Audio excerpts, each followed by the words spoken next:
आज हम इस वीडियो लेसन में पढ़ेंगे महात्मा बुद्ध की एक कहानी, अहिंसा की विजय। एक बार महात्मा बुद्ध श्रावस्ती पहुँचे। श्रावस्ती कौशल की राजधानी थी। वर्तमान अयोध्या के आसपास का प्रदेश उस समय कौशल कहलाता था। वहाँ का राजा प्रसेनजीत महात्मा बुद्ध का शिष्य था। राजा प्रसेनजीत के राज्य में अंगुलीमाल का एक बड़ा भयंकर डाकू रहता था। उसके अत्याचार से वहाँ की जनता त्राही त्राही कर रही थी। उसने 1000 आदमियों की हत्या करने की प्रतिज्ञा कर रखी थी। हिसाब रखने के लिए वह जितने लोगों की हत्या करता, उनकी एक अंगुली काट लेता था। उन अंगुलियों को वह माला के रूप में पहने रहता, इसलिए उनका नाम अंगुलीमाल डाकू पड़ गया। उसकी क्रूरता की कहानियाँ दूर दूर देशों में फैल गई। यह सुनकर राजा प्रसेनजीत की चिंता को दूर करने के लिए महात्मा बुद्ध उस जंगल की ओर चल पड़े जिसमें अंगुलीमाल रहता था। आदमी आदमी को मारता क्यों है? जीव जीव को देखकर प्रसन्न क्यों नहीं होता?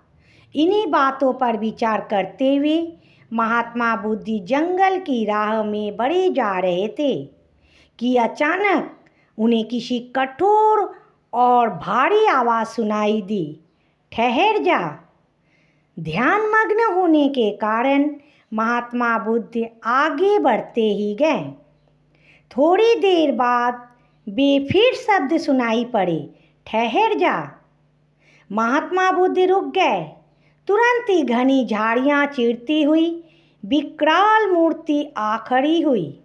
ऊंचा कद, काला शरीर, भयानक चेहरा, लाल आँखें, बिखरी बाल, बड़ी बड़ी मूछें, लंबी मजबूत भुजाएं, चौड़ा सीना, हाथ में कटार।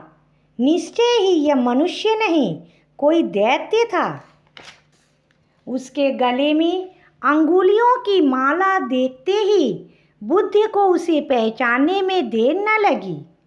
महात्मा बुद्ध ने उस पर अपनी दृष्टि डाली। उनकी नज़र में भय न था, प्यार था। उन्होंने प्रेम पूर्वक उस भयानक डाकू से कहा, मैं तो ठहर गया, भला तू कब ठहरेगा? अंगुलीमाल चकित हो उठा।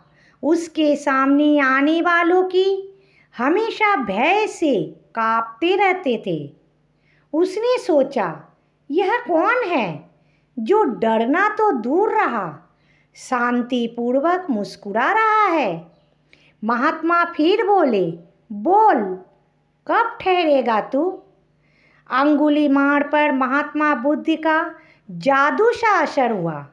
वह विनीत स्वर में बोले, महात्मन, मैं आपकी बात समझ नहीं सका। बुद्ध बोले, अरे जीवन में तो जन्म से मृत्यु तक वैसे ही दुख है। तू उसे अपनी क्रूरता से क्यों बढ़ा रहा है? सहसा वह डाकू बुद्ध के चरणों में गिर पड़ा और बोला, महात्मन, मुझे राह दिखाए। मेरे सामने अंधेरा ही अंधेरा है। बुद्ध ने उसको शांति, दया और प्रेम का उपदेश दिया। अंगुलीमाल की आंखें खुल गई। उसके मन का अंधकार दूर हो गया। उसने अंगुलियों की माला तोड़ डाली और कटार दूर फेंक दी। अंगुलीमाल ने हिंसा का जीवन सदा के लिए त्याग दिया और वह भगवान बुद्ध का शिष्य बन गए।